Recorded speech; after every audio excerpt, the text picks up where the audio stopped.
Hi there. In this video, I'll give you a quick guide on how you can connect Namecheap domain into Vercel. So before starting, make sure that you have both access to your Namecheap account and your Vercel project. So once you're on your Vercel, what you will have to do is open your project dashboard, and then you will just have to click settings, which is either right here or under your project. So it really depends on the layout of your account. And now that you're under the settings, what you will do is go to overview, and then you will see domains, and then just wait for it to load.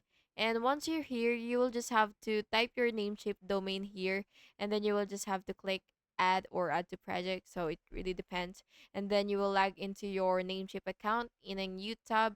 And then basically what you will do is go to your domain list, which is under your account section, and wait for it to load. So yeah. And you have to make sure that you're already logged in before doing this. So, and then after clicking that, you will just have to click manage on the domain, and then you will click advanced DNS, and then you will have to click add new record project and select CNAME record, and then you will enter host, which is either www and value, and then the CNAME that Vercel /dns.com.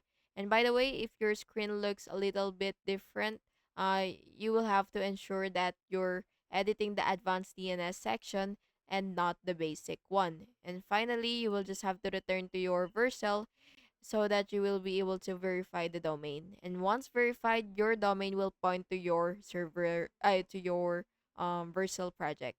And yeah, that's basically just it. I hope you found this video helpful. And if you did, please make sure to like and subscribe for more videos like this. Thank you and have an awesome day.